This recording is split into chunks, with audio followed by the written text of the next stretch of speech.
Hey guys, I'm your host Jeremy, and this is another episode of my travel vlog series on this channel. This video will be a special one, so make sure to stick till the end.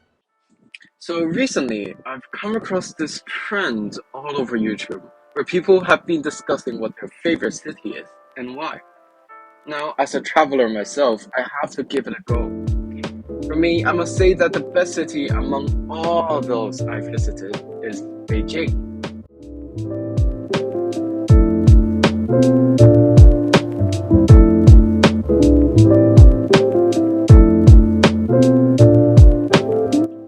Beijing is one of the earliest cities to be founded on Earth, with it being crowned the capital of China 2 times in the Ming and Qing dynasties. This is probably the main contributor to its top-notch cultural feats. Speaking of cultural feats, we have to talk about the food. Yeah, it's that important. The food that represents Beijing has to be the Peking duck. That's a no-brainer.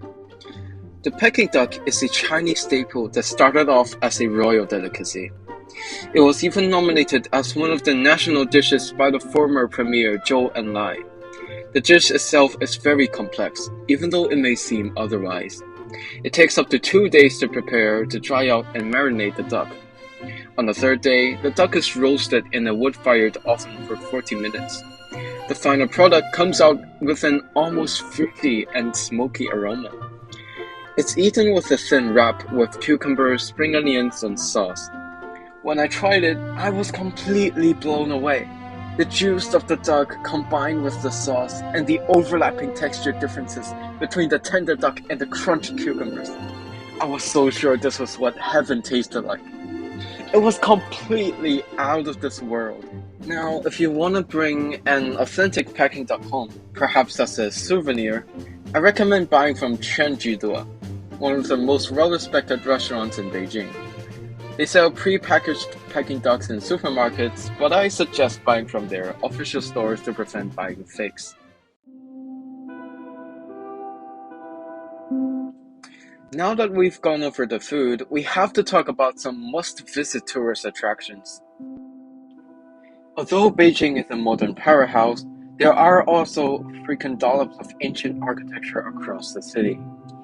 One of the most well-known of which is the Forbidden City. Unless you live under a rock, you must have heard of this name. The Forbidden City is the former imperial palace of the Ming and Qing dynasties located in the heart of Beijing. The once royal city now serves not only as a mere tourist attraction, but also as a museum to display the most prestigious and impressive artifacts of China. For example, there were specific display halls for different content, such as the Ceramics Gallery, the Gallery of Clocks, the Medicine Exhibition, and etc.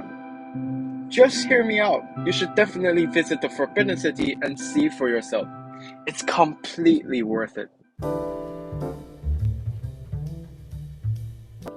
Next up, I want to show you guys a lesser known attraction in Beijing. I can say that it's the polar opposite of the Forbidden City. What I'm talking about is the 798 Art Zone.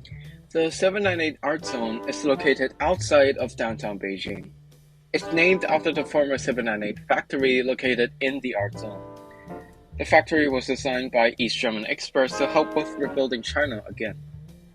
Due to this, the factory has a unique Bauhaus architectural style. This provided space and special aesthetics, which attracted many artists and designers to set up their workshops there, making it the melting pot of contemporary art. When I visited the place, I was awestruck by the contrast between past and present.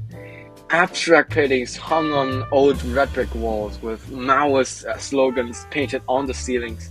This is what sets it apart from museums. Again, make sure you visit this place. It's a really one-of-a-kind experience.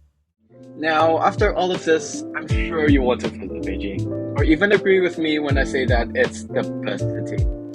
Once again, I'm Jeremy, your host, and thanks for watching. Comment down below what your favorite city is, and be sure to drop a like and subscribe if you've enjoyed this video. Stay safe, and see you next time.